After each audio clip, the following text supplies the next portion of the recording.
Não tenha medo, Abraão. Eu sou o teu escudo. Grande será a sua recompensa.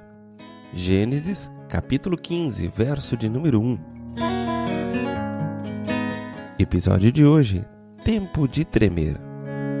Eu sou Carlão Almeida e esse é o seu podcast, No Caminho.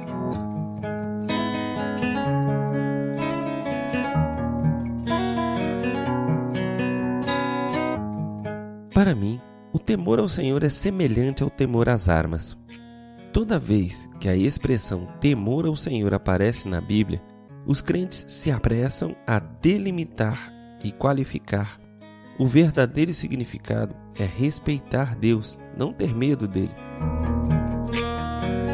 Deixamos de lado com a maior facilidade a ideia do temor porque não nos vemos como objeto da ira dele.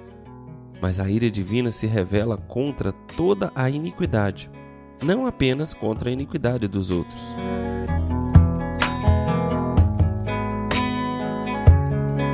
Penso que a palavra temor expressa com precisão a atitude que os homens devem ter ao se aproximar do Santo de Israel. No Antigo Testamento, os sacerdotes se aproximavam de Deus com medo literal. Não era do tipo que o pedestre desacompanhado sente ao passar em um beco escuro. Era muito mais profundo. Isso acontecia porque tudo à volta do Todo-Poderoso brilha e nada fica escondido diante dele. Todas as imperfeições, os desejos desprezíveis, as indulgências mesquinhas que racionalizamos estão abertas à visão de Deus, que é juiz justo.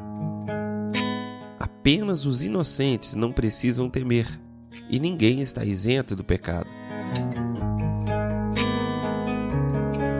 A reverência é parte do relacionamento correto com Deus. O temor, porém, que é o princípio da sabedoria, é um medo saudável que treme diante do poder e da perfeição insondável do Criador.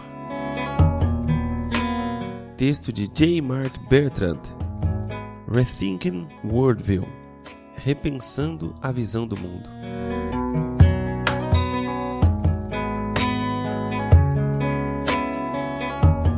Abraão temia o risco de não ter um filho. Depois, passou a temer que Deus não mantivesse a promessa de lhe conceder um filho. Será que esse ciclo de medos tem um fim depois que entra nessa espiral ascendente? Pare um pouco e pense em seus temores. Como você reage quando um medo repugnante provoca um frio que sobe pela espinha? Mesmo que você não esteja em uma casa de horrores às escuras, seus piores temores ainda podem fazer você achar que nunca verá a luz do dia novamente.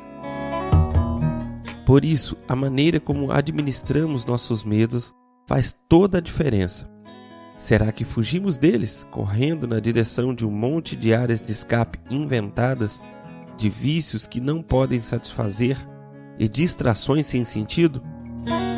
Ou será que os enfrentamos de modo honesto, reconhecendo que no fim das contas é sempre melhor confrontarmos os temores que encontraram um desvio secreto para escapar deles?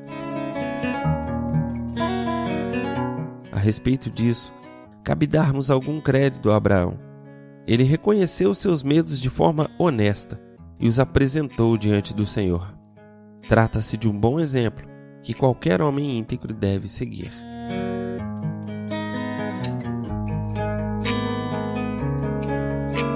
Deixo hoje para reflexão a frase de Brandon Francis.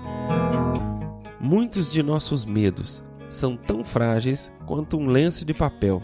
Um simples passo de coragem é suficiente para nos ajudar a superá-los.